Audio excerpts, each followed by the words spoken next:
No, that's a good excuse. That must have meant you needed the rest. It My happened. wife was out, so she wasn't here to say, "Get up, you lazy bum! You've got a Dante." Would she have said that if she hadn't been out? Probably not bum, but She would have gotten you up. yeah. She would have said, John, don't you have a Zoom right now? Everybody's waiting for you. But All right, let me get back. Okay, so anyway, we are on YouTube. We're going to be doing Canto 6 today.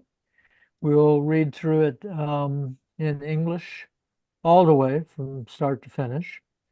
We don't have enough Italian readers to do an Italian reading today, unless one of the other Italian readers shows up. And then after we do the English reading from start to finish, we will go back and begin reading the small sections of it and parsing it. And Dee Dee, did you want to say anything about Where's Eve? Well, it's just that Sylvia had thought that Dante's placement of characters in Canto 5 was sexist. And I think it was Dave who said, no, there were six men and six women or something, but no Eve. And then I just remarked that Eve does appear, but that's up in heaven, in paradise. So we have to wait for her. Yes. You know, Dee Dee, I'm glad she actually raised the issue though, because my spider sense was tingling a bit.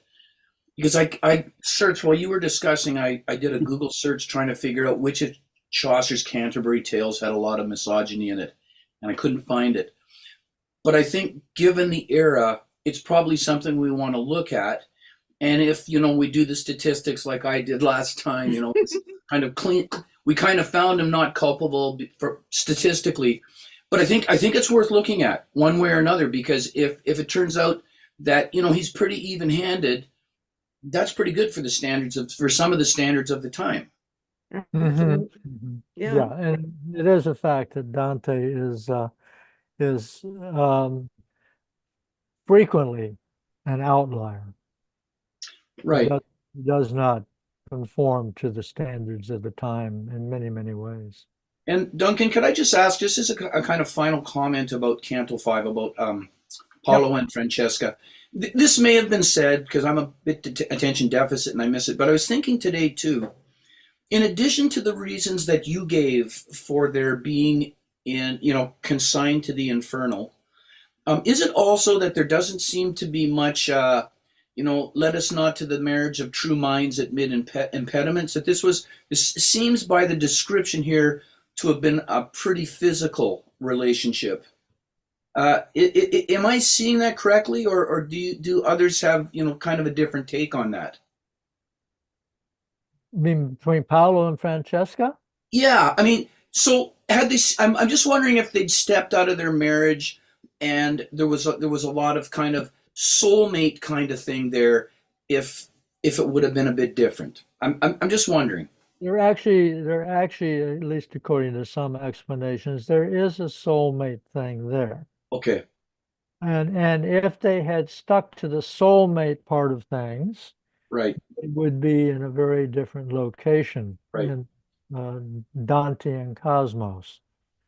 And this is part of the thing. It is not the attraction for each other that's the problem. It's not the love for each other that's the problem.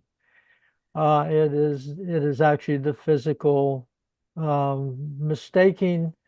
Let's see, how do I put this? It's thinking that that when you have a soulmate attraction, that it needs to be physically consummated. Okay. You And know, that's called incorrect desire, the incorrect use of desire. the whole issue of Paolo's brother, the villain, being ugly and Paolo being beautiful that kind of gets swept away. You know, she loved the beautiful one and had to marry the ugly one. That's what you say that's unaddressed, I think. Well, the marriages at that time were signed by the family. Right. I That's mean, what happened. and whether or not he was ugly didn't matter. She was bound to the marriage. I think the sin here is the betrayal or to the marital partners. Mhm. Yeah, right. If they were single, that may not be as sinful, but they're married and they have vows that are being betrayed, even if right. they didn't want the vow to the particular person they're married to. Well, That comes up a lot too, the vows. Um, Betraying your vows is an ongoing issue with characters, with women. But it also must have been emphasized as such a sin because the families did not want any illegitimacy to detract from their bloodline. Yeah, that of course, that was an issue. Mm-hmm. And this will not be the last time that we encounter this, Oh, no. this arranged marriage and political marriage thing. Right. And the vows issue, that comes up interestingly Mhm. along the way. Mm-hmm. Right. And I guess the other thing too is they put themselves in a position like they were alone reading this romantic literature, so they did kind of put themselves in Yeah. harm's way, sort of thing as well. They weren't so if anything else, you could accuse them of not being very prudent. Right. Yeah. Yeah. And how we pay for the folly of youth for the rest of our lives. Right. Yes. I have a note here on this is Singleton, the reality of their situation. I think when we read Dante, we get the impression that she's a new bride, which would probably mean about 15 or 16, and Paolo's a kid too. Mm-hmm. But if their death took place in 1285, Francesca had a 9-year-old daughter by John Gianciotto, and Paolo, who was about 40, had been married 16 years and was the father of 2 sons. So Mhm. the impression Dante gives, Yeah. it sounds a lot more sinful in reality than it does in the spin that Dante puts on it. Yeah, historically, that's These are interesting. mature people. Right. Mhm. Mhm. Like when Hamlet confronts his mother about not being sort of in the first blush of youth when she falls for Claudius. Mm. Mhm. First blush of youth. Yeah, and it is interesting that it's very imprudent at that time for a male and a female to be alone together. And in many of those stories of that sort, here's Sylvia. Many stories of that sort, there's always a handmaiden. There's somebody else around. And it's almost like they would have, somebody would have been doing some finagling to manage to be alone without a chaperone of some sort. And, I mean, bluntly speaking, that's even true today. There's many cases where it is simply not prudent for either a man or a woman to find themselves alone with someone that they may be attracted to. Even if it's done all in complete innocence, Anybody with some worldly experience knows that, maybe I better move this interaction into some sort of public space here. So Our former vice president is an example of ultra prudence in that regard. yeah, he brings his wife with him, right? What's that? He brings his wife with him even when there's other people around. Yeah. Who are you talking He about? never allowed himself to be in the company of another woman without his wife. Oh, I know who you're talking about. Yeah. Oh, I didn't. Can you help a Pence. Canadian out with this one? Who are you talking about, John? Pence. Mike Pence, yeah. Oh, Mike Pence. Mike Right. Pence. Okay. Sure. He makes a big deal out of his Yeah. purity. With his, yeah. Okay. Well, Sylvia was join us here. I saw her name appear and then now it's disappeared. So let us go on and do the reading from top to bottom of Canto 6. So I will begin. Here we go. At the return of consciousness that closed before the pity of those two relations, which utterly with sadness had confused me, new torments I behold, and new tormented around me.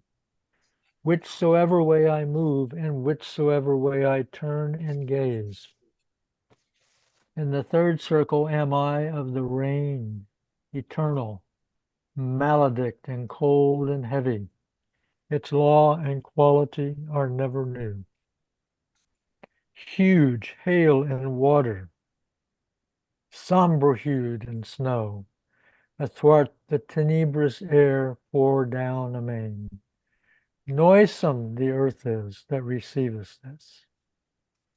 Cerberus, monster cruel and uncouth, with his three gullets like a dog is barking over the people that are there submerged. Red eyes he has, an unctuous beard and black, and belly large and armed with claws his hands. He rends the spirits, flays and quarters them. Next reader. Howl, the rain maketh them like unto dogs. One side they make a shelter for the other, oft turn themselves, the wretched reprobates. When Cerberus perceived us, the great worm, his mouth he opened and displayed his tusks. Not a limb had he that was motionless. And my conductor, with his spans extended, took of the earth with his fists well filled, he threw it into those rapacious gullets. Such as that dog is who by barking craves and quiet grows soon as his food he gnaws, for to devour it he but thinks and struggles. The like became those muzzles, filth begrimed, of Cerberus the demon, who so thunders over the souls that they would fain be deaf. Next. We passed across the shadows, which subdues the heavy rainstorm, and we placed our feet upon their vanity that person seems. They all were lying prone upon the earth, excepting one who sat upright as soon as he beheld us passing on before him.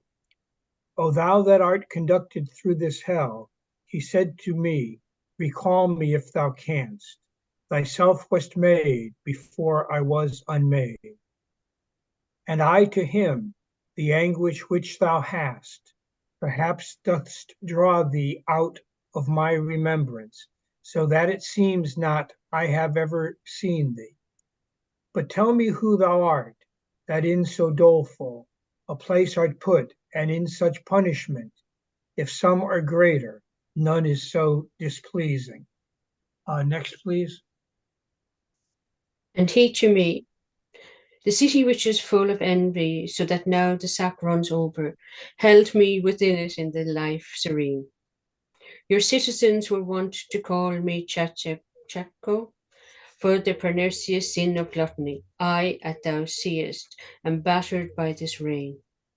And I, sad soul, am not the only one, for all these suffer the like penalty, for the like sin, and word no more spaken.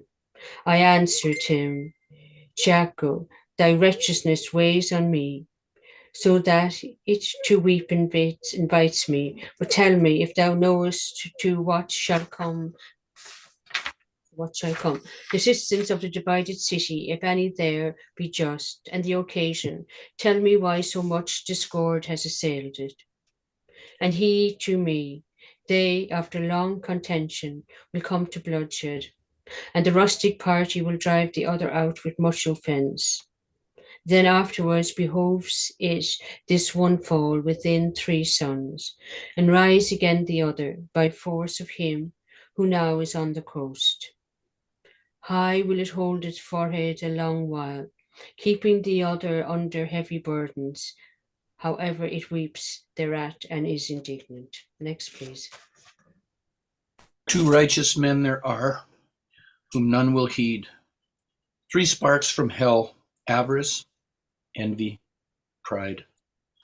In all men's bosoms sowed the fiery seed. His boding speech thus ended, so I cried, Speak on, I beg thee, more, much more reveal. Tegatio, Ferentina, how betide those worthy men, and Rusticucci's zeal, Arrigo, Mosca, and the rest as well, whose minds were set on public weal. Where are they? Can I find them? Prithee tell.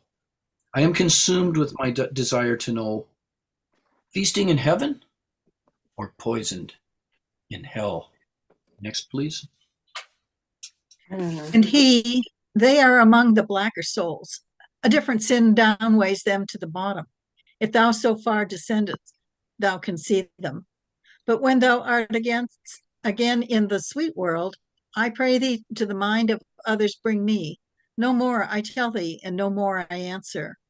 Then his straightforward eyes he turned askance, eyed me a little, and then bowed his head. He fell therewith, prone-like, the other blind. And the guide said to me, he wakes no more. This side the sound of the angelic trumpet, when shall approach the hostile potentate.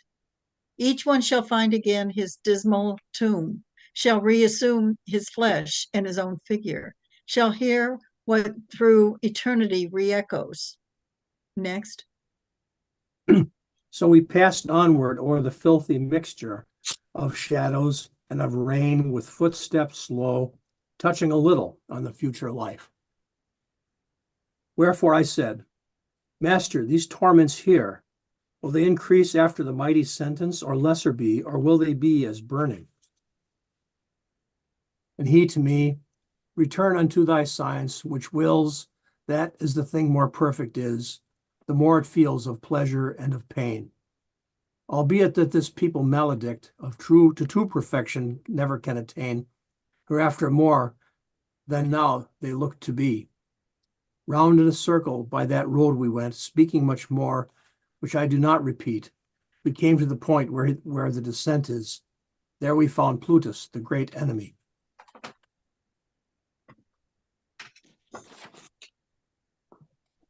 Wow. Is this really this short? Seems to be. Yeah. It's very unusual. I thought the same. Yeah, Anyways, it's only 115. yeah, I think that's, in my memory, that's the only, anyway, this is the first one I remember being this short. I usually consider about 130 lines or 130. Yeah, the next one is 130. Mm-hmm. Okay. All right. Sylvia, welcome. Are you here, Sylvia? Yeah, I'm Yep. struggling with my technology. Okay, well, Yeah. although your image is sideways, we can hear you I know, just I fine. know, and I can't. I have to use my phone and it's charging and I can't really move it around. Okay. All right. So sorry, I missed most of that. Well, you're in time for the parsing. So we'll go back, start reading small parts of it. Anything anybody wants to say before I start the reading a few of the Teresima and we discuss them? Okay, I take that as all right, here we go. So, all the return of consciousness that closed before the pity of those two relations, which utterly with sadness had confused me. So, you remember he left Francesca and Paola, and he was feeling a lot of sympathy for them, and then he fainted. Swoon. Swoon. So now he's and now we're ready for another circle. New torments I behold, and new tormented around me whichsoever way I move, and whichsoever way I turn and gaze. In the third circle am I of the rain, eternal, maledict and cold and heavy. Its law and quality are never new. Okay. I guess I have a question of how, if he passed out and he found himself in a new circle, how did he get there?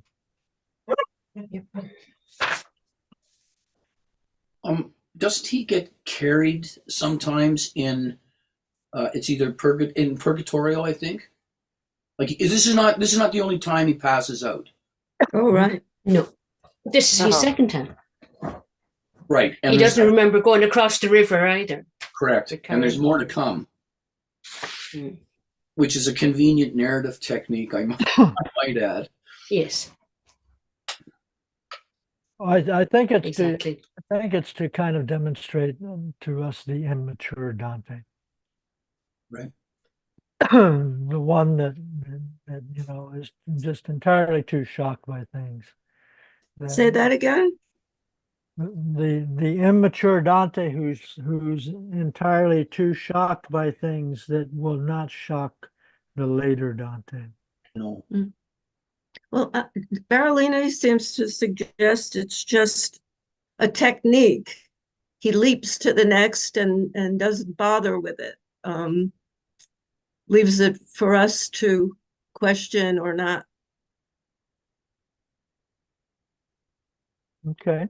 Just a poetic technique, moving from one scene to another, not bothering with how he got there. Okay. I mean, and when I say okay that way, it means I hear what's being said, but I don't necessarily agree with it. But it's his point. Yeah, I don't think we can know. I mean, particularly considering that this is a short canto.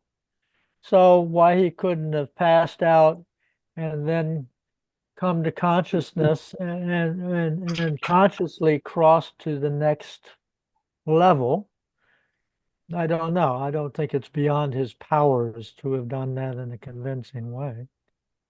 So there's got to be some, and to my mind, there's got to be some reason why he wants to stress the fact that he swooned so deeply that He doesn't wakes, realize he's moved. he doesn't realize it. Yeah, there's got to be something behind that. Well, I wonder if, I guess this is just a question that I'm starting to have here. In a way, we in the 21st century, we've kind of there's the idea of there being 7 circles of hell is sort of a fairly well known, I guess. But how did Dante, is this a new thing? Did he come up with the 7 circles of hell or the 7 rings of hell, whatever? I mean, or is this an idea that he's just presenting for the first time in this poem? Good question. Yeah. Anybody have an answer to that? Is there 9 circles plus 1? Or 9 circles, In whatever. each, so that they, so that they'll all add up to the same amount again, the 30, then this thing with numbers. I remember reading that somewhere. Like he has 33 cantos, 34 in Inferno. And the whole idea of there being worse sins than other ones, that he's making a kind of a new interpretation of the degree of sinfulness that can consign you to some special region of hell. It's kind of a novelty too, I think, maybe. Yes. He has created his own Inferno here. There actually is a book called Hell Before Dante, or Hells Before Dante. You say did you say, Duncan, that there is such a book? Yeah, there is such there a is. book. Yeah. There is. I'm reading Sayers, and she points out something interesting to me, and that is that with this sin of gluttony, the sinners are alone in their in hell, not like Franco and Paolo and Francesca tied to each other. They suffer alone, and also that the rain itself is masquerades on earth as a warm, cozy, and indeed jolly kind of sin. A gluttony masquerades is there, but here in hell, here it is seen as it is, a cold sensuality, a sodden and filthy spiritual wretchedness. So on earth, it's not as as ugly, but in hell it's a punishing experience. And I think we'll find out we'll very soon. The next reader will, I think, take us to where we see that being played out with Cerebrus. Cerebus.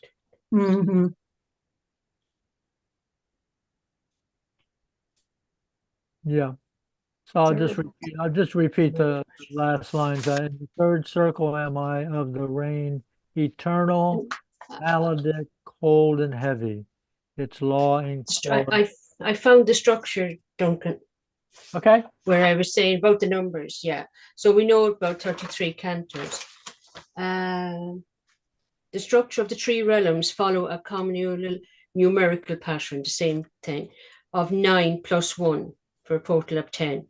9 circles of Inferno, followed by Lucifer contained in the bottom. 9 rings of Purgatory, followed by the Garden of Eden, crowning its summit, and the 9 celestial bodies of Paradisio, followed by the Imperium.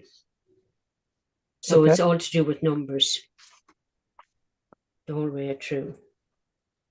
And what literary or historic background for the choice, we still don't know.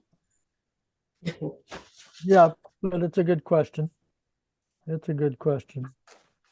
And I'm sure that some of us somewhere have notes that go into that. All right, next reader is? It is I. Okay, here we go.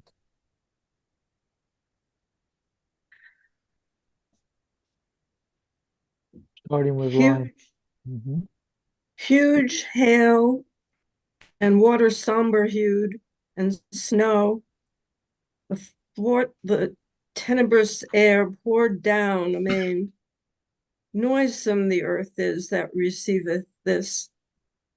Cerberus, monster, cruel and uncouth, with his 3 gullets, like a dog, is barking over the people that are there submerged.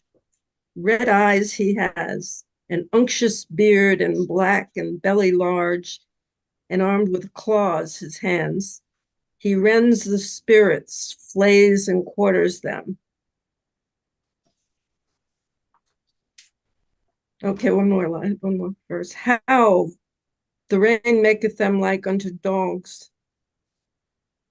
One side they make a shelter for the other, oft turn themselves, the wretched reprobates.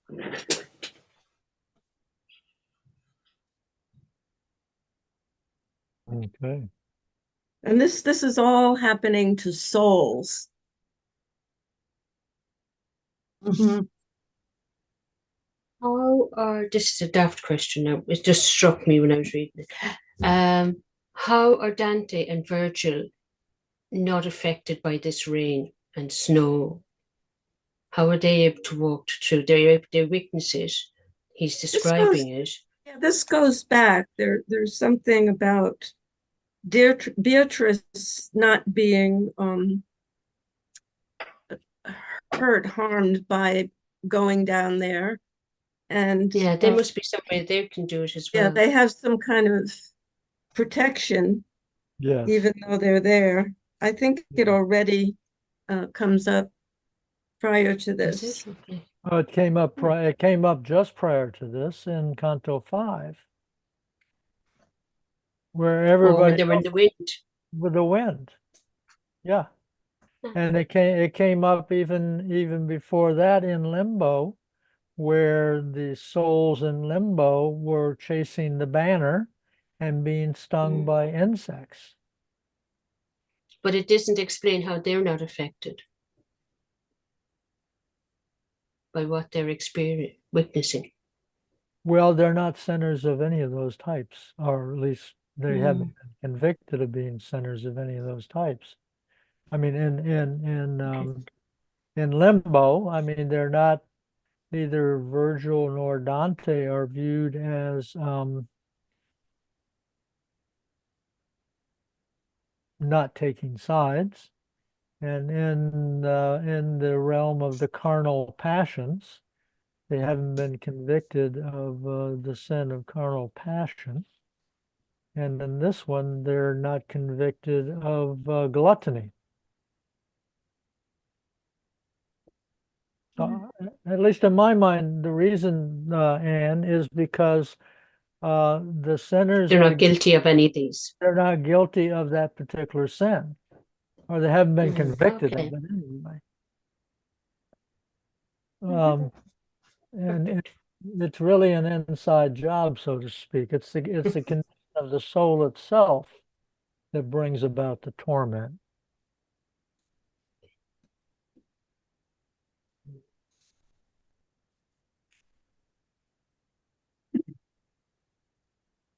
Well, I have a question. I think I'm confused by a couple things in here, but one thing is it says, "Howl the rain maketh them like unto dogs," and then the rest of that verse right there. One side they make a shelter for the other.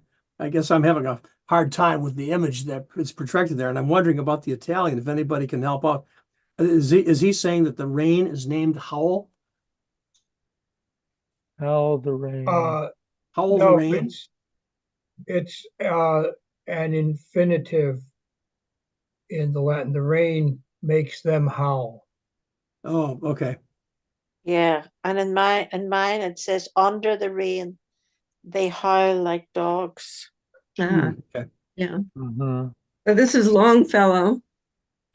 Who have I got? No, that the other one, How the Rain Maketh Them. That's Longfellow. Yeah, mine says Yeah. Right, but in Mark Musa is mine.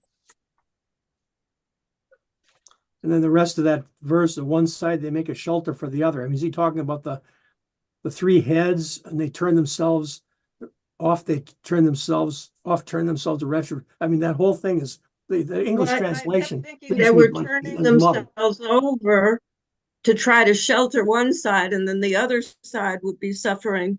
So they'd be one of their own sides would be sheltering the other. Okay. Oh, yeah, That's yeah, that's how I read it. Okay. So they're kind of like writhing around. This creature is like writhing around, Writhing. trying to Yeah. protect one side against the other.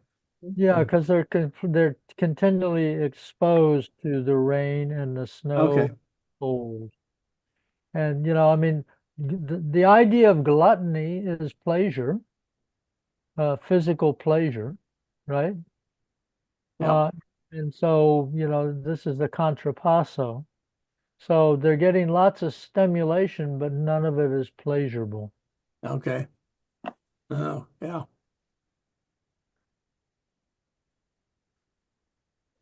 But that idea that they turn, they turn their left side up to give their right side a little relief, and then they turn to the right side to protect the left side. I can feel that one. This is like the Hindu learning I'm also doing right now. The lesson I had this morning,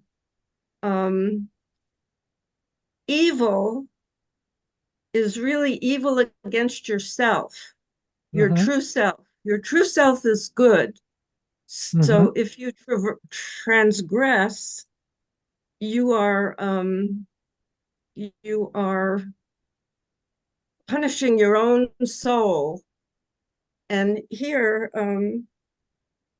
that's why Dante and Virgil aren't hurt.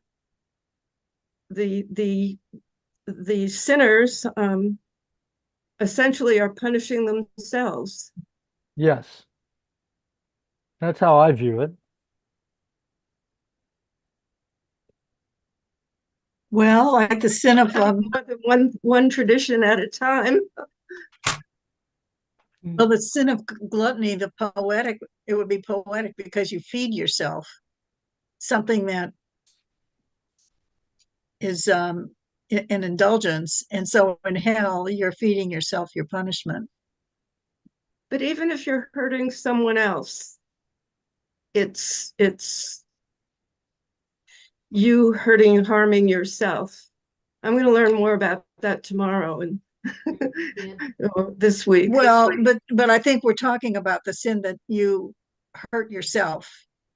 You're not hurting somebody else. Well, the other sins are worse because they're hurting. Well, they're in another part of hell.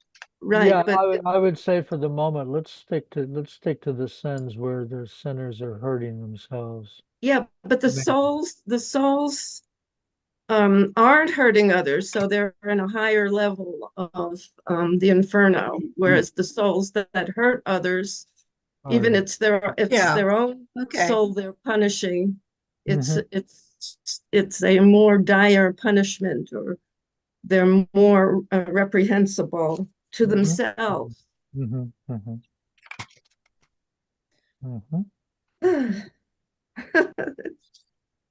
So I think if we read 22 through 24, that's a good one. So who is reading after Didi? I think I am. Okay. When Cerberus perceived us, the great worm, his mouth he opened and displayed his tusks. Not a limb had he that was motionless. And my conductor, with his spans extended, took of the earth, and with his fists well filled, he threw it into those rapacious gullets. Such as that dog is, who by barking craves, and quiet grows soon as his food he gnaws, for to devour it he but thinks and struggles. The like became those muzzles filth begrimed of Cerberus the demon, who so thunders over the souls that they would fain be deaf. Okay, I think that's a good amount right there, John. And Virgil's capacity, to Cerberus didn't frighten him. He knew just what to do with Cerberus. It's kind of a fun, like the poet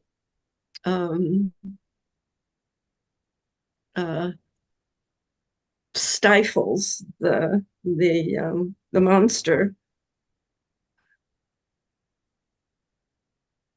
And he really, I mean, Cerberus is behaving like a glutton here.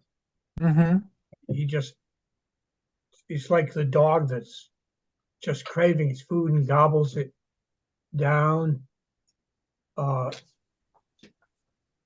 Even We're eat dirt.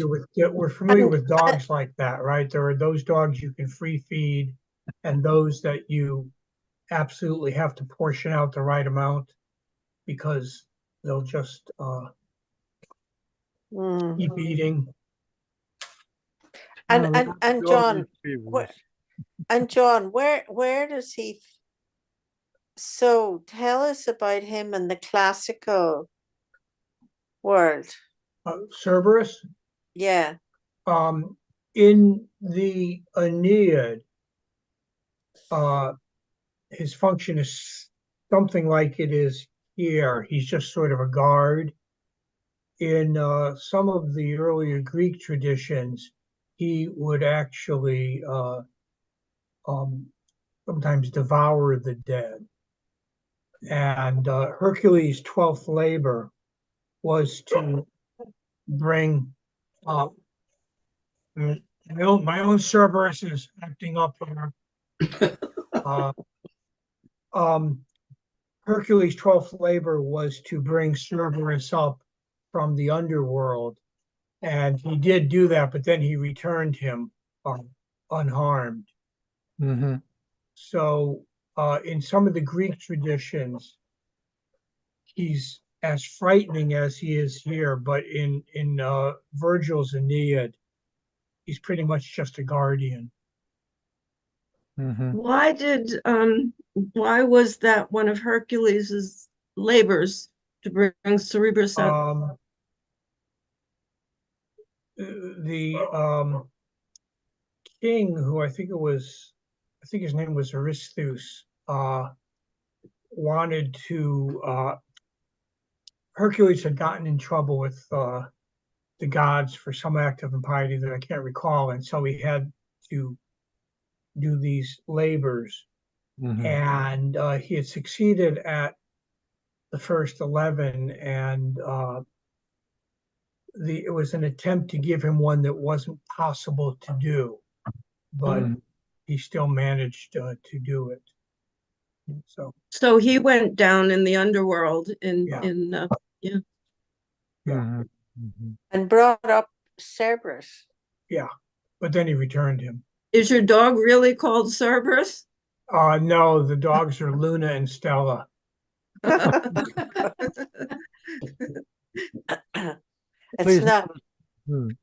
It's not really a nice name, is it, for a dog?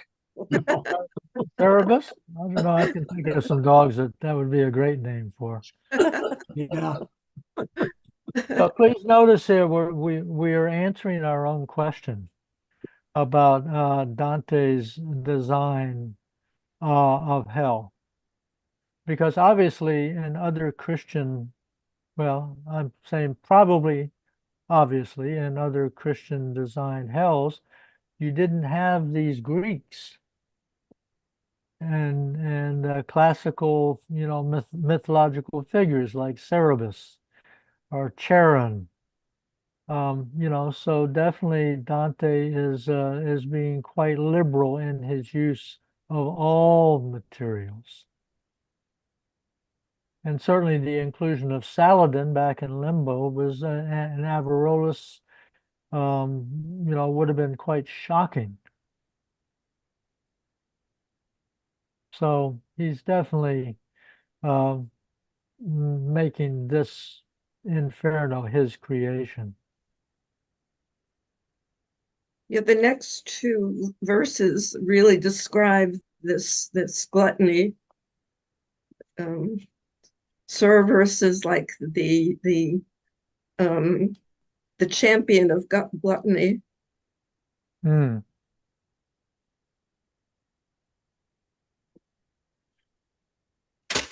Duncan, if you'll let me share the screen for a minute, I'll show a picture of a vase painting of Hercules and Cerberus. Okay. Oh, Let me go share screen and I think you can share it right now. Let me see. No, it's not letting me. It's not letting you. Okay, let me go here. Allow. I'll make you a co-host.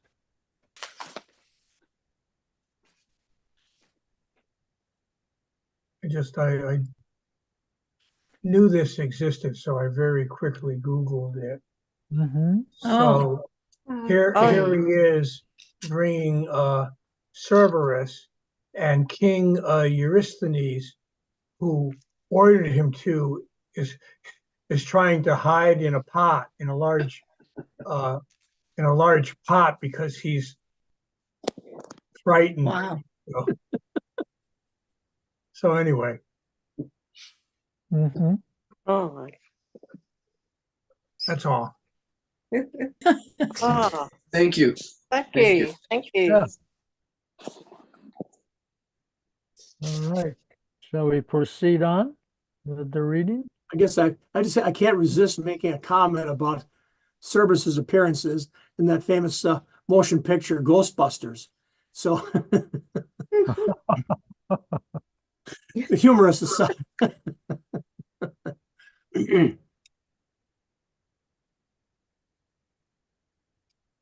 Who is our next reader? Oh, that's me, I think. Where did you finish, John, please? At Slide. 33, over the souls that they would fain be deaf. Perfect. Thank you. We passed across the shadows which subdues the heavy rainstorm, and we placed our feet upon their vanity that person seems. They all were lying prone upon the earth, they were all lying prone upon the earth, excepting one, who sat upright as soon as he beheld us passing on before him. O thou that art conducted through this hell, he said to me, recall me if thou canst. Thyself wast made before I was unmade. And I to him, the anguish which thou hast perhaps doth draw thee out of my remembrance, so that it seemed not I have ever seen thee. But tell me who thou art, that in so doleful a place art put, and in such punishment, if some are greater, none is so displeasing. And I keep going. And he to me, the city which is full of envy. Wait. This wonderful. Yeah, no problem. Back in the 30, with the first verse you read, we placed our feet upon their vanity that person seems. We were walking on their souls. Yeah, I'm gonna go.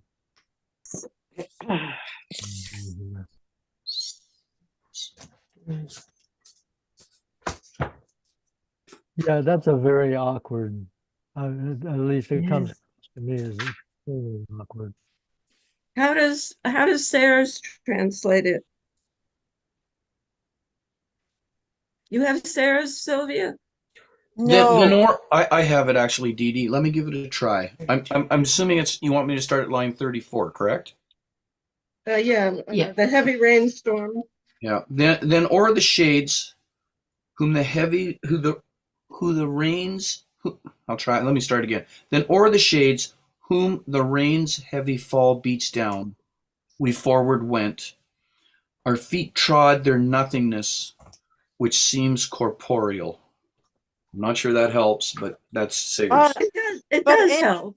Okay. Here's Mandelbaum. And in mine, in Mark, whatever his name is, we Musa. walked across this marsh of shades beaten down by the heavy rain. our feet pressing on their emptiness that looked like Mhm. human form. Mhm. Okay, and here is Mandelbaum. We walked across the shades on whom there thuds that heavy rain, and set our souls upon their empty images that seemed like persons. And all those spirits lay upon the ground, except for one who sat erect as soon as he caught sight of us in front of him. So it's like these spirits are, it's carpeted with souls. Mhm. This muddy plain is carpeted with souls, and they have to step on them. Yeah, and who's the one? That's Pardon? he's gonna start talking. He's really a nobody. No, it is somebody. Well, I know, but he's not. It's not. I don't think he ever gets named. Yes, yeah. 53 or 54, whatever these Taco. numbers. Mm.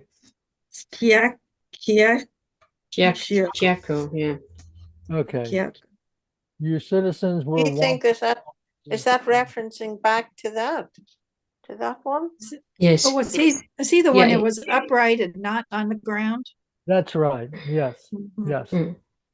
Yes. Yeah, he's the one from Florence that Dante Yes, knew. exactly. Mhm. Actually, I Yeah, don't he think recognized Dante. he recognizes Pardon? Dante. I think Well, Dante. it says in 40, did we read this yet? Yeah. In 41 and 42, he said to me, Yes. recall me if thou canst, thou self wast made before I was unmade. So Yeah. he was young before. No, he was born before Giaco died. Before Kiako died, and Mm. might or might not have remembered him. Yeah, exactly. Well, I think he also says that the suffering that's on the face of this figure meant that he could not identify him. Could be. Mhm. And I don't think that Dante knows him at all. And I think that the function of that not knowing has to do with the sin of gluttony. It's not a memorable sin for the most part. Yeah. So It's we kind of should go on from. like the mud that they're wallowing in. Mm. Well, I mean, the mud is wet and gray and sticky. So there's no. I think the implication is that people who are guilty of the sin of gluttony are not particularly memorable.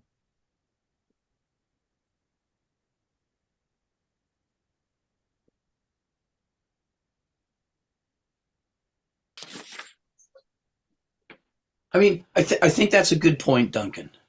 If you were going to write a Hollywood script, it'd be much better to highlight the sin of Apollo and Francesca as opposed to somebody who eats too much. Like we seem more interested in the previous than the current sin.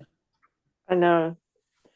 And Mhm. But still he's there like Falstaff, and True, true, but that's the gluttony. I think is only one of a sort of a palette of sins that Falstaff is guilty of. Yes, right. And Duncan, I was just, if I could throw this in, you commented on the brevity of this particular canto, Yeah. and that may be why. It's just not that interesting a sin, and so Right. we cut it short at, what is it, 115 lines, whereas the one before Paolo and Francesco was, I think it was 142. Mm-hmm. Sure. And we also don't get the list. We can't do any statistical analysis on this Yeah, because right. There's no names in here, and as we find as we'll go Right. on, that really this is really about Florence, right. of what Yes. Taco Yeah. is a representative of. And there's nothing here about how his gluttony manifested itself. No. Right? He says, "I'm here because of gluttony." That's all we there's no description of, no examples, the way we had in the last canto, and that we'll have, I think, further along. Yeah. I think the only example is actually Cerebus in the mud. Yeah, I guess that's an interesting point here, that there's really nothing to eat there. So they're just getting rained upon by cold, hail and snow, and they laying and wallowing in the mud, and Cerberus gets to eat dirt. So there's their torment. And there's a reference in Mark Muser, and it's going back to 26 and 27, lines 26 and 27. He grabbed up heaping fistfuls of mud, and the notes say, with this action, Virgil imitates the action of the Sibyl, who, leading Aeneas through the underworld, placates Cerberus by casting honeyed cakes into his 3 throats. By substituting dirt for the Virgilian cakes, Dante emphasized Cerberus's irrational gluttony. So gluttony is kind of people just. Yeah, I'd forgotten that detail about of the Sibyl. Yeah, I'd forgotten that detail. Yeah, she takes food. Yeah. Mm-hmm. In Buddhist matters, they have a thing called the hungry ghost. And the hungry ghosts are these gluttonous figures that have huge bellies and little tiny throats, and they can never be said. They're consuming stuff all the time, but they can never be satisfied because their bellies are so much bigger than their throats. That they get enough through their throats to satisfy their belly. Which I think is a really nice illustration of gluttony, because true gluttons, it's kind of like, for those who are into Finnegan's Wake, it's kind of like there's some scenes with Sean where he eats these enormous amounts of food. We just read it this week. Yeah, right. And he's never quite satisfied.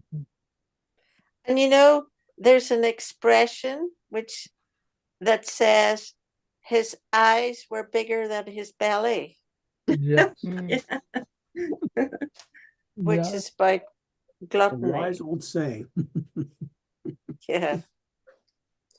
Oh, this is a ghastly. This is certainly not an appetizer for dinner. No.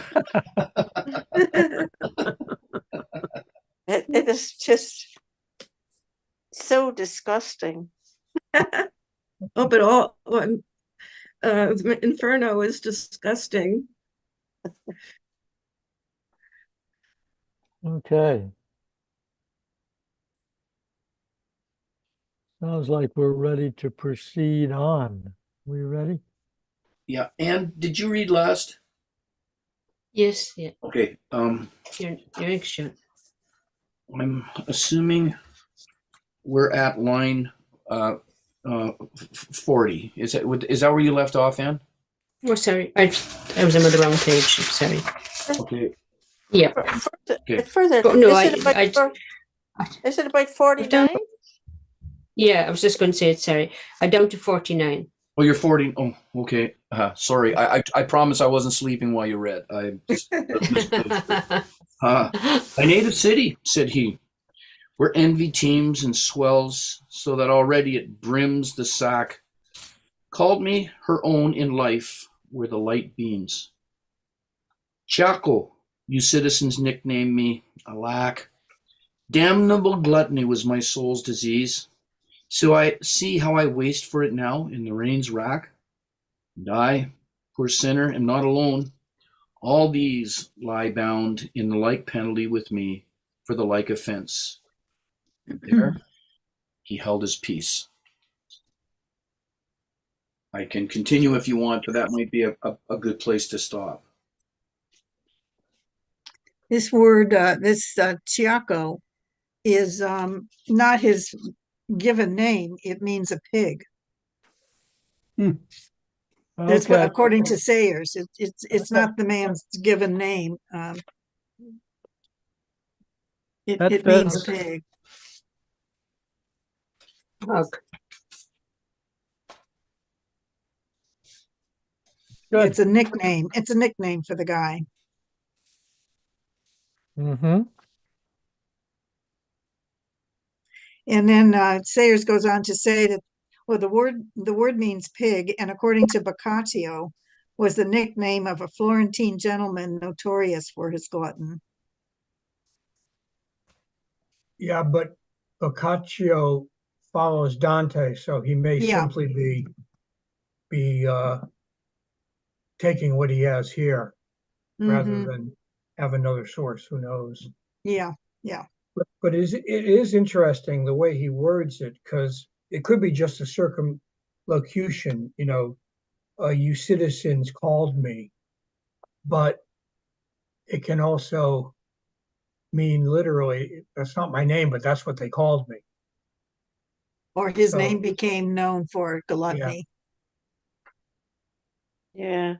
But it says in mine that several commentators believed him to be Ciaccio della Aquilia, a minor poet of the time, and presumably the Ciaccio of one of Boccaccio's stories in Decameron 9. Does anybody know what that is? Well, the Cameron, yes, the Cameron was a very famous book. Has to do. It was during the plague time, and it was basically some rich kids decide that they will leave the city of Florence, and I think they were in Florence, and they will go out to an estate in the countryside and wait until the plague is over. And the way that they entertain themselves while they're outside of the city is they come together every day, and one of them tells a story. And these are, of course, largely many of them are teaching stories. And it's along with Canterbury Tales. There is the Decameron.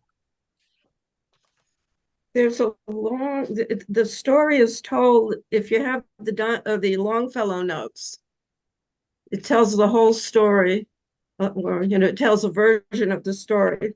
It's 5 pages long. Oh, really? Okay. Yeah, if you have those notes. Well, they would be in the Dante lab. I mean, in the Dante lab from Dartmouth, right? I would think. Yeah. I haven't read it yet. It's on my to read list, the camera. Yeah. But anyway, the ninth day, Biondeno cheats Ticaccio, yeah, of a dinner, which is obviously a big thing, for which Ticaccio craftily avenges him, causing him to be shamefully beaten. Could read the story for next week and come back, G. Okay. It's not that bad. It's only 4 pages. I have no reason not to move in there. I'll let you know next week what happened. I have all Okay. these points happy birthday. Better leave him out. Bring him to bed. Well, But there now, Sylvia, look what you've started. You sorted out my reading.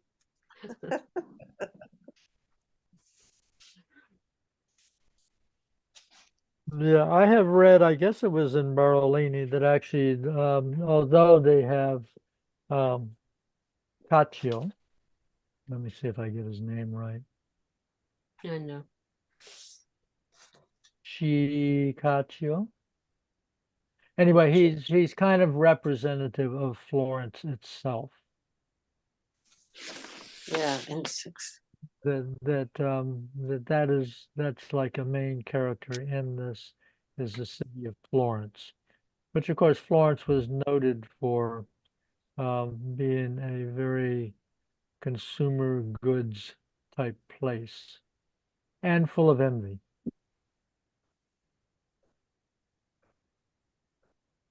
So, just a question here about why Chiacho ends up where he is. And I, as a guy carrying around a few extra pounds myself, I feel a bit personally invested in this chapter. Don't we all? We Don't we wouldn't have all? known unless you told us. So anyway, Yeah, I'm assuming of old Tunbelly, Thomas Aquinas makes it to paradise, that there's more at work than overeating here. And I'm thinking that the problem is it's overeating to the exclusion of a lot of other things. Yeah. Right. Okay. Yeah. Once again, a major theme of the whole deal is desire is necessary, but it's got to be right desire. Okay. And so, if all you want to do is sit around and eat, or dream of eating, or being envy of other people, you just had a big meal and you're walking down the street and you see somebody on the street eating something that looks delicious, and then you become envy of them and you get hungry again and all that. So it's the amount of energy that's expended in wrong desire that I think is the big problem here.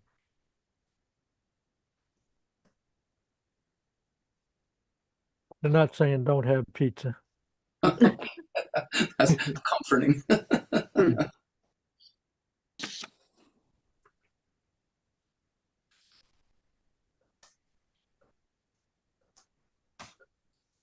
All right.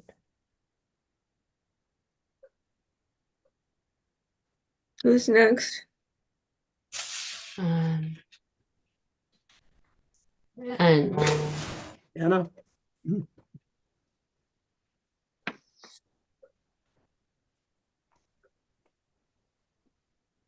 Who, me? Yes. yeah, Okay, and I'm sorry, then what line, 55? I think it was 58. I finished that. Okay, 58, thank you. I answered him, Giaco, thy wretchedness weighs on me, so that it to weep invites me. But tell me, if thou knowest, to what shall come the citizens of the divided city, if any there be just, and the occasion, tell me why so much discord has assailed it. And he to me, they, after long contention, will come to bloodshed, and the rustic party will drive the other out with much offense. Then afterwards behooves it this one fall within 3 suns, and rise again the other, by force of him who now is on the coast. High will it hold its forehead a long while, keeping the other under heavy burdens. However, it weeps thereat and is indignant. Next. Quite fascinating, actually. Mhm. And there's just one more verse in this answer. Okay. The just are two and are not understood there. Envy and arrogance and avarice are the 3 sparks that have all hearts enkindled. And here he ended his tearful utterance. Yeah. And I to him, I wish thee still to teach me. No. This is where Okay. this is where Chiaco. What's the best way to say that? Giacchio. Chiacio? Yeah, when the CI is actually a CHI, and then the 2 C's are actually a K. Chiaco. Okay, so he's answering Chiaco Giacco. about what's happened to the city. This is what Dante is telling Chiaco. Is that what Dante is telling no, Giacco? it's, Mm-hmm. no, it's just Yeah. it's the other way around. The other way around. It's the other way around. Giacomo is telling Dante he's Oh, the okay, he's, first. okay, I'm sorry, Giacomo is answering Yes. Dante. No, yeah. Okay. In 58, we have Dante saying, Jaco, thy wretchedness weighs on me so that it weeps, that invites me. But tell me if thou knowest to what shall come, the cities of the divided cities. So he's asking, this is very interesting. He's asking Chiaco to make a prediction about About Florence, yeah. Mm. which is very interesting. I mean, I wouldn't normally think that one would go asking for predictions from gluttons.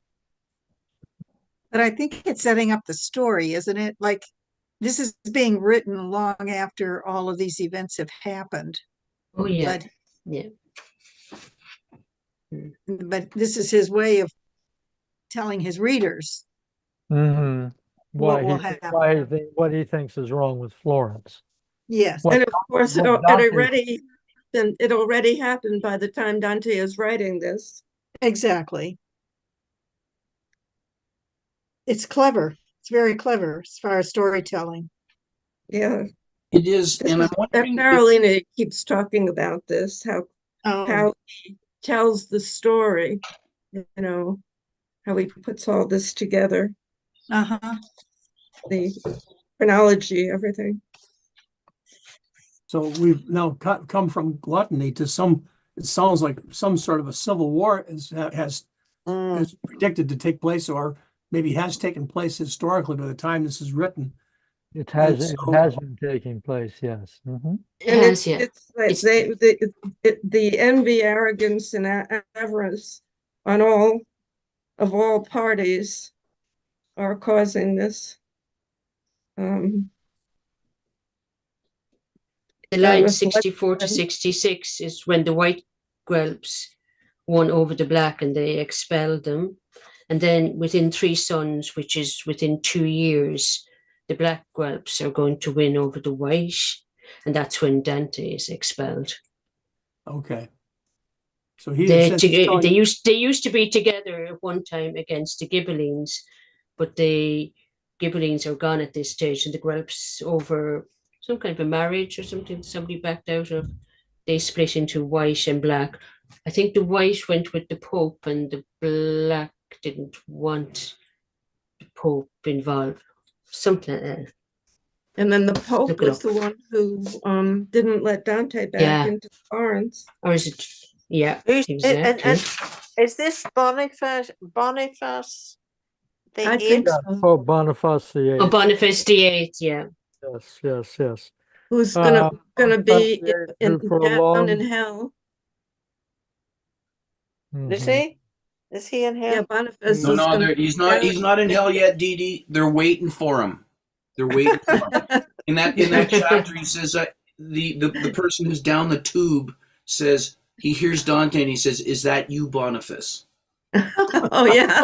I mean, it's just Dante just handles that so brilliantly. Yeah, is that you, Boniface? And so everybody knows. He's further down. Yeah, way down. At the bottom, I think. So Dante is 35 when he's writing this, or he starts it at 35. And he's been a man about town, popular figure, popular poet and writer, kicked out of Florence, and now exploring the history here of the gluttonous tug of war between the Guelphs and the Ghibellines. Yeah. So I had it the wrong way around. The whites are to Pope Boniface attempts to control Florence, and the black were in favor. Yeah, Boniface was on the side of the blacks. Mm-hmm. He was, yeah. And Dante was white. Factions in the Guelphs. He was only in one. The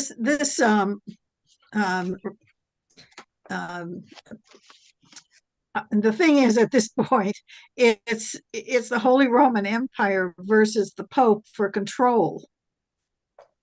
right?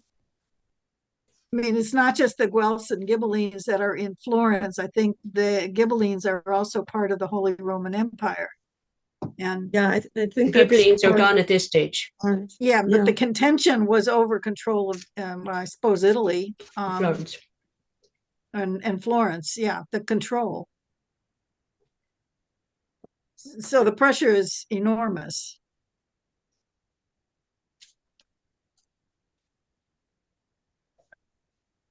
I think we should And then keep reading. I have I have Sayers here's reference with Boniface. I don't know his story, but his dates are 1217 to 1303. So Boniface has died just as this whole thing is happening with the expulsion of Dante from Florence.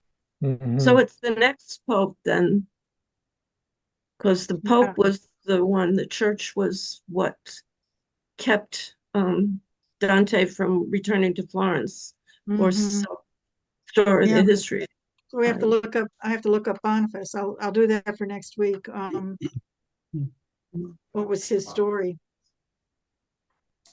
Well, here's one. Ah. Okay, Boniface the Eighth, who for a long time seemed impartial, though he secretly favored the black faction. In Mm. 1301, both sides appealed to him to make peace. He sent Charles of Valois, a brother of the French king, as peacemaker. Charles, after gaining entrance to the city with an armed force, supported the blacks in their violence against the whites, many of whom were killed, others fleeing into exile, early November 1301. The Black Victory, begun in the spring of 1302, was completed by the fall, thus within 3 years from the spring of 1300. They dominated Florence during the rest of Dante's lifetime. I'll stop there. Good. Thank you. Mhm. So I'm assuming here, and this comes back to a question which you raised earlier, Duncan, about Dante's artistic gifts. I'm assuming that if he wanted to spin out gluttony and make it, make it interesting for 142 lines, he could have. But I'm Mhm. wondering if he said, like, I got the skill to do this, but really I've said what I need to say about gluttony. I need to say this, I need to include this other material somewhere. And Yeah. probably this is the chapter to do it. Yeah. Because really, I've said what I needed to say about gluttony in a very few lines. So let's put this in, and we'll put it in the mouth of the glutton. It was Yeah. opportune. Mhm. Yeah, I think we can assume that everything that Dante has put in this poem in terms of words and structure, he has done very consciously. Yeah. That there's no wasted meat, so to speak. Yes. Wasted effort, I guess, would be a better way to put it.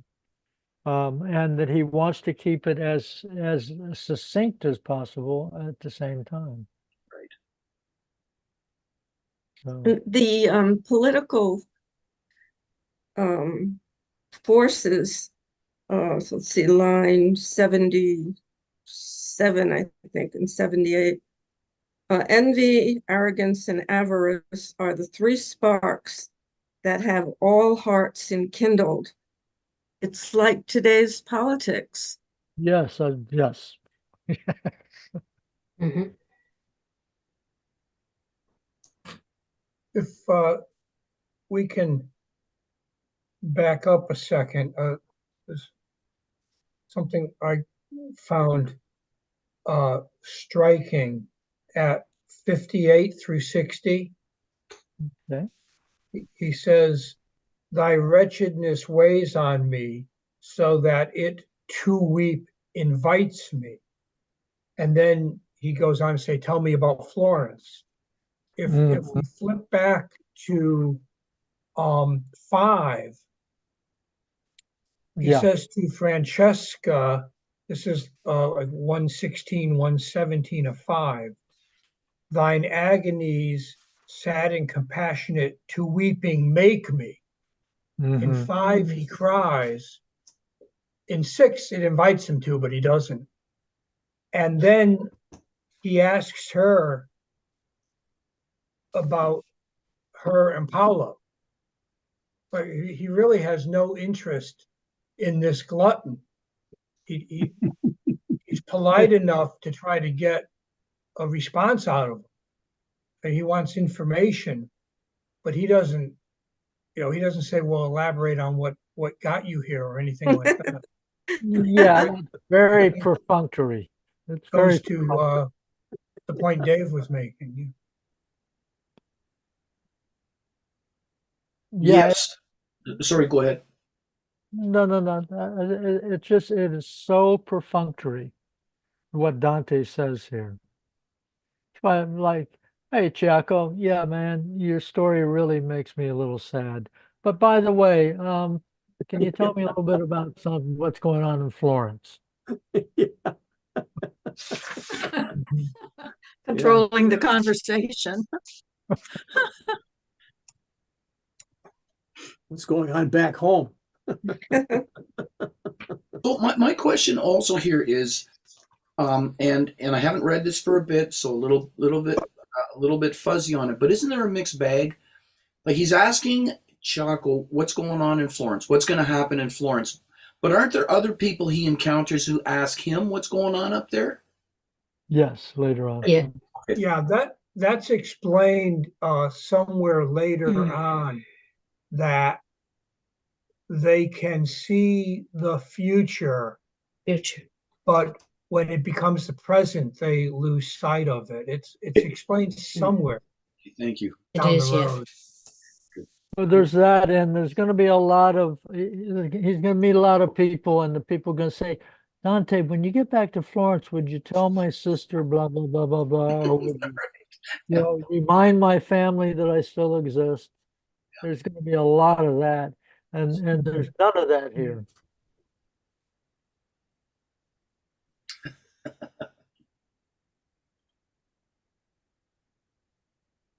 But he did seem to know a little bit about the present, Jacko, because back in line 40 he says, "O thou that art conducted through this hell."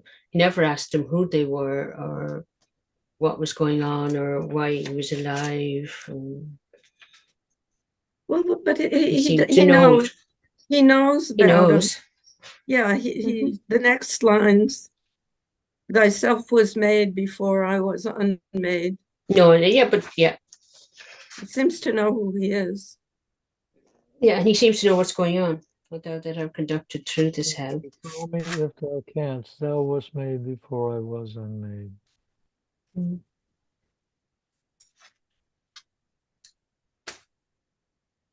Did not someone say that actually Chiaco was actually a minor poet? Did I hear that? Yeah, the notes talk about them. Okay, so maybe that's why he knew of Dante, because Dante, at least as Dante reports, it was one of the major poets, probably before Chiaco died.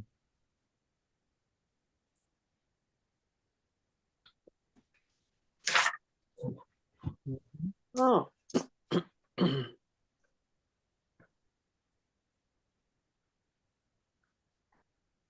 It actually I'm reading the Dartmouth notes, Yeah. and it says that Chiaco was one thought about who he could have been.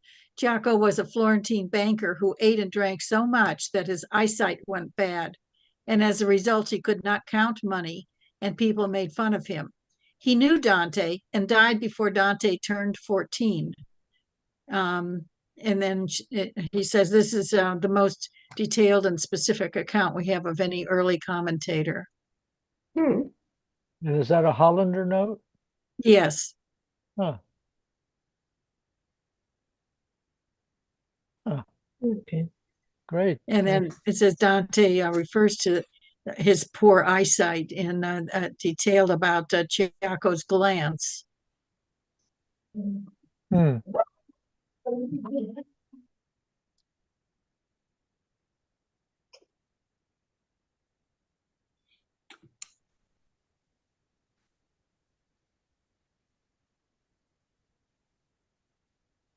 Mm.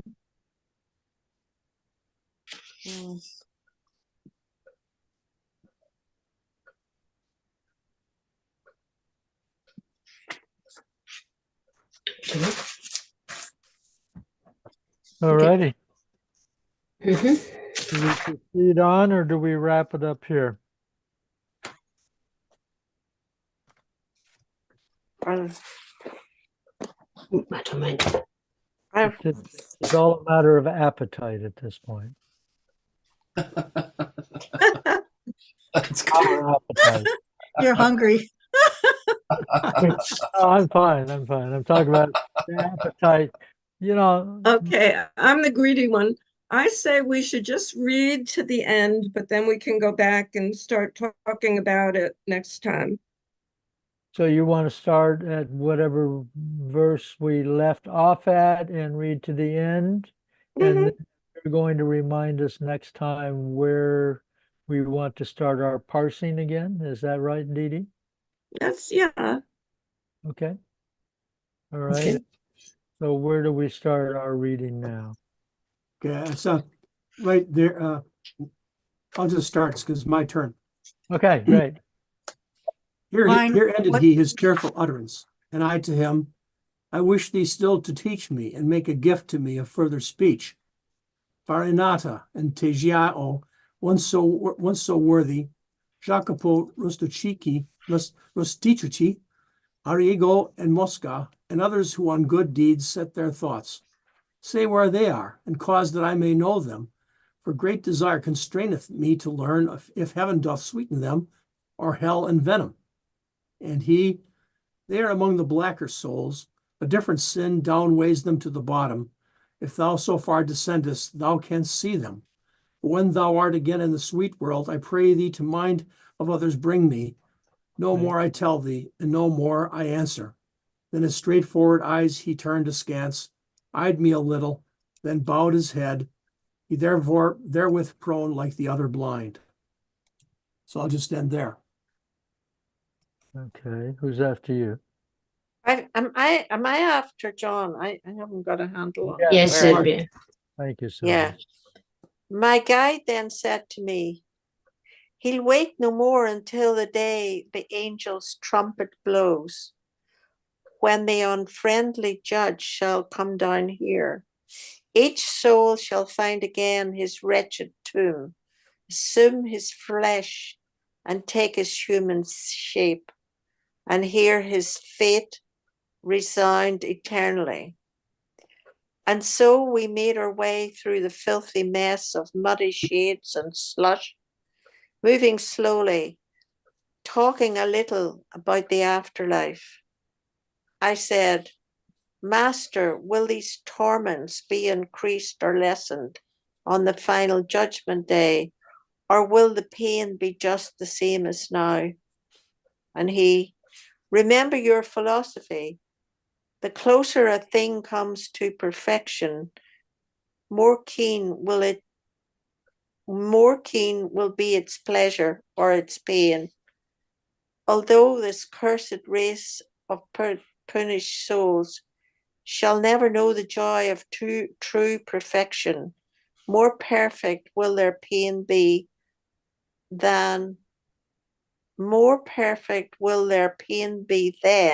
than now. We circled round that curving road when talking of more than I shall mention at this time, and came to where the ledge begins descending. There we found Plutus, mankind's arch enemy. Hmm. Okay, the Pretty end.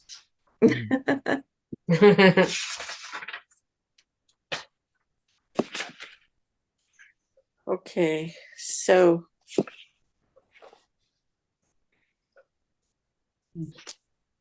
to be continued. Yeah.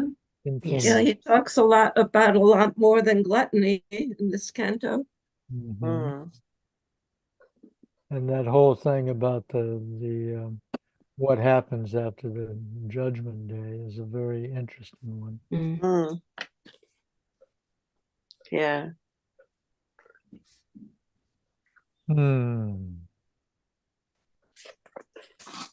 I wonder if there's a book with like Virgil and Dante like together, discussed both poems. Probably there is.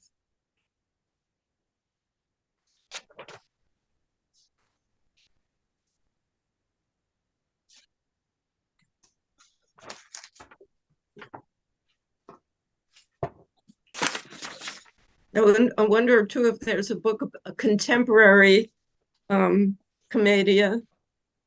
It would be wonderful. I've told you before about this fellow. Hold on.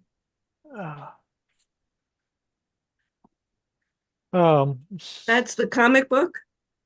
Yeah, that's the comic book. Sandel Burke and Marcus Sanders. Yeah. Do they put contemporary figures into it, Duncan? Contemporary, yes. They don't actually name names, but they describe people with contemporary characters and contemporary. Basically, the Inferno is in San Francisco.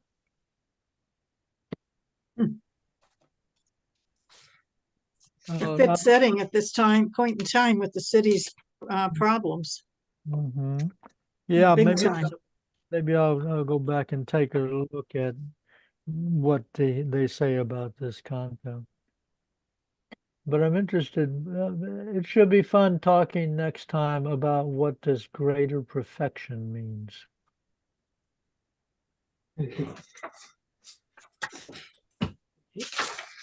Yeah. Who are the Figure it two out. authors of that book, Duncan? The Sandel Burke, Okay, Birk, and that's okay. Sandow Burke. And then the other author is Marcus Sanders. Mhm.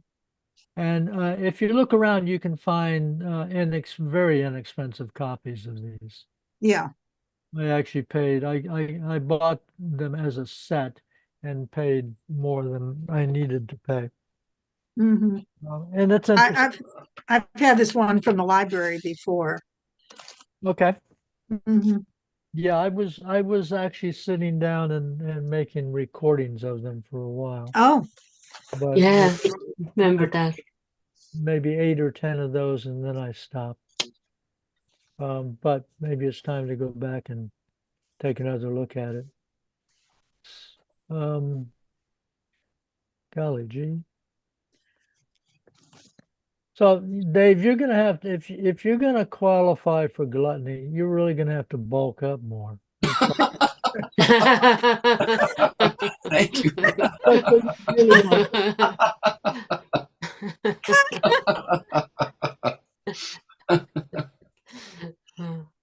All right. Well, we will gather by the river next week, and Dee Dee remind us of where we are and what the next steps are. But also, if you get a chance, I'd start looking ahead at Canto 7 because we probably will wander into that a little bit as well. Mhm. It's good. We're a good group. yeah, thanks. Good questions and Brilliant. points. Thank you. Yeah, I like the format. Yeah. Too. All too. right.